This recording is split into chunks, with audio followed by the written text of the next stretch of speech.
To this breath, by understanding that you're taking all the energy in those first three centers. How much energy does it make to create another life form? That's a lot of potential energy, yes? And instead of releasing it out, we want to draw it up into the brain. Are you with me still? Now, you have a bone down here at the base of your spine called your sacrum bone. Did you ever see it? It looks like an upside down triangle. You got it? And on the plateau of that sacrum bone, that upside down triangle, sits the spinal column. And those spinal vertebrae go right up into this ivory cavern called the skull. And it houses the most delicate system in the body, the central nervous system. And the central nervous system controls and coordinates all other systems in the body. It's the wires that run the machine, and here's the big storehouse of information and regulation. It all happens up here. Are you with me still? Now, inside this closed system, the brain makes fluid to bathe the brain and the spinal cord, and that fluid is called cerebrospinal fluid. Cerebrospinal fluid has some functions. It creates buoyancy for the nervous system to kind of float. It has a protective measure if there's trauma to the brain or to the skull. The fluid protects it against its bony edges and kind of slushes around in there.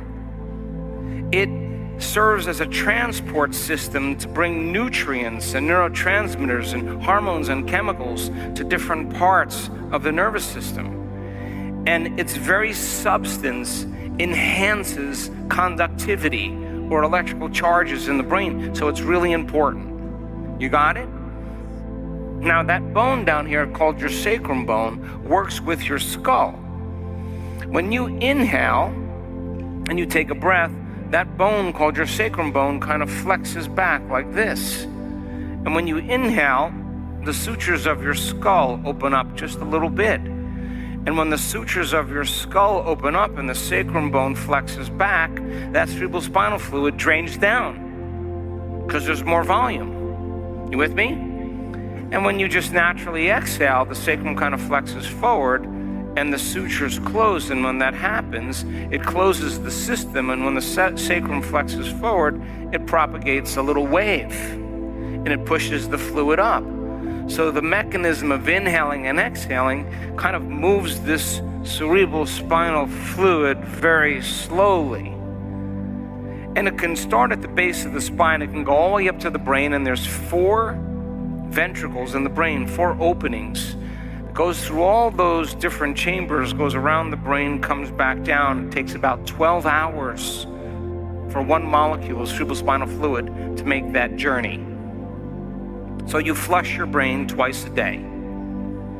You with me? Now, I looked this up, and if you look at cerebrospinal fluid, it's basically proteins and salts that are in solution. Now, if you take a protein molecule and you take a salt molecule and you drop it in a solution, they all of a sudden develop charges. Are you with me still? So cerebrospinal fluid has charged molecules in it. Now, what would happen if you blew all the air out of your nose all the way? When you blew all that air out of your nose, you locked down your perineum, the muscles you use to eliminate front and back, muscles you use for intercourse. If you were to squeeze those muscles, pull your belly button to your spine, and lock your core right here and squeeze like that, if you were to do that, which way would that cerebrospinal fluid move?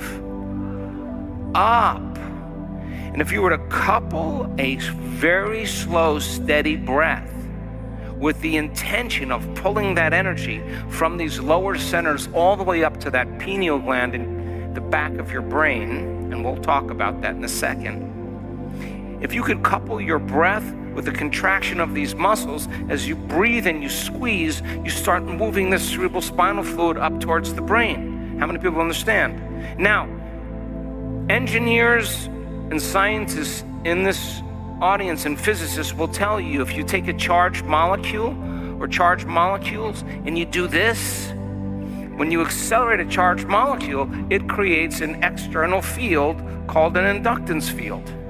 And it moves right in a circular fashion in the direction of the movement of the charged molecules.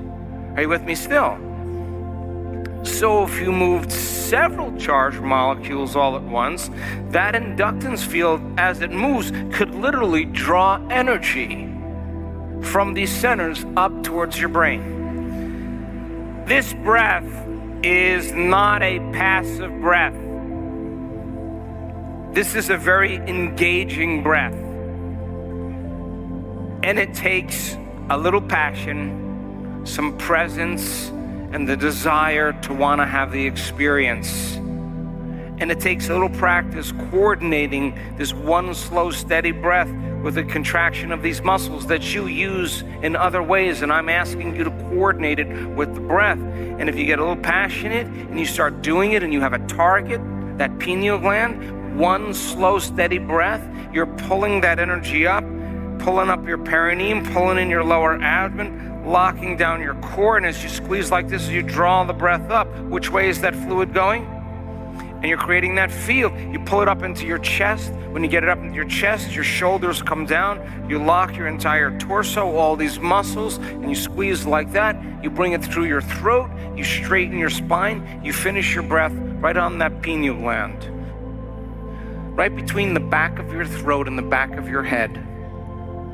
And that's your target. Are you with me still? And if you keep doing this and you start accelerating that fluid, that energy begins, as it moves, the energy begins to move up like that, and the sympathetic nervous system switches on.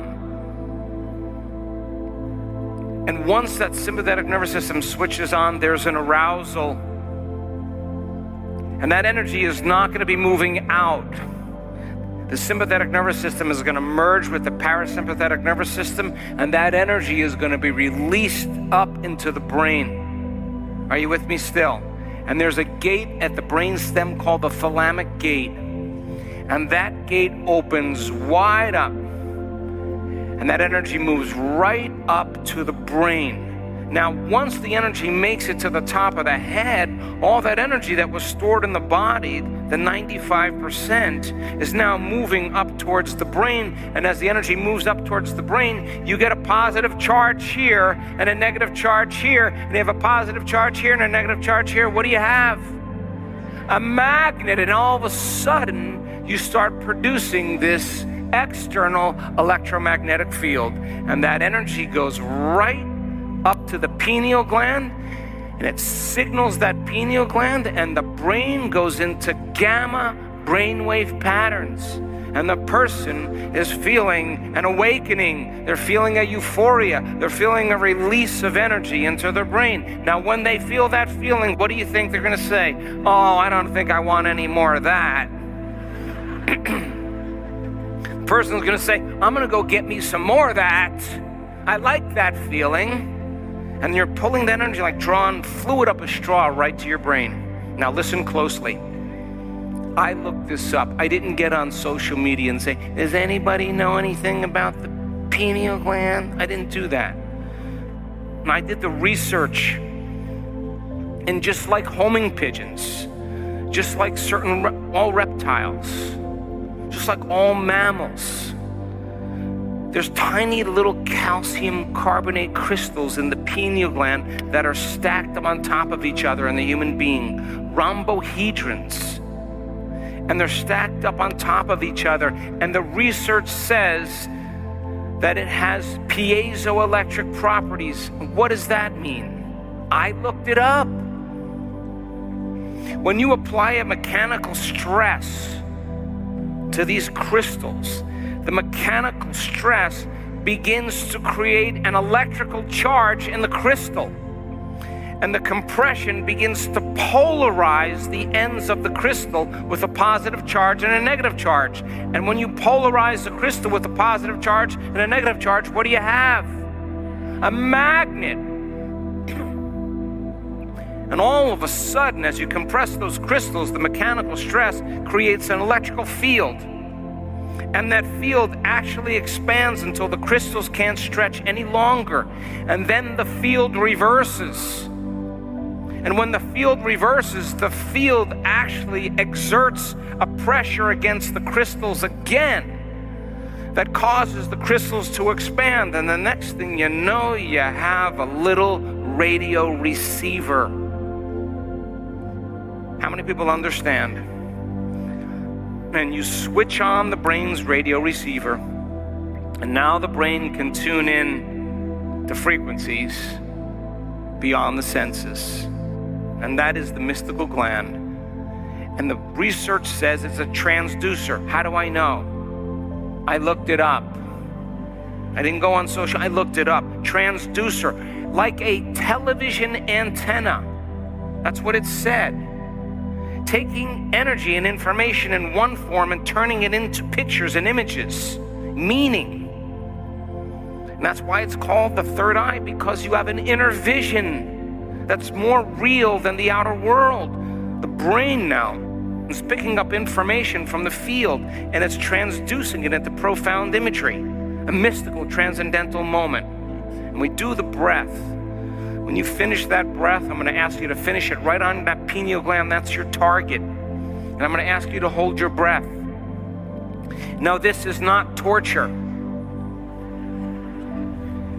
I'm not asking you to hold your breath to see how long you can hold your breath. If you're thinking about how long you're holding your breath, you're not doing it. I want your attention as you hold your breath. I'm going to ask you to lift this up. Pull this in, lock this down, straighten your spine, drop down, and pump and squeeze a little bit more. And I just want you to keep squeezing and pushing that fluid right up against that target there. And I'll say exhale, and then you feel. Then we go get it again. I don't feel like it is not going to do anything. I'm too old, nothing will happen. You got to leave that behind you. You got to get lost in the act. And when that energy moves, I have had it happen thousands of times. It is big. It's not like, ooh, I'm an energy worker. It's not like that. It's like, holy heck. It's a train that's moving. And it goes right up to the brain, and that energy is being released in the brain, and the brain goes into those gamma brainwave patterns, very high gamma brainwave patterns.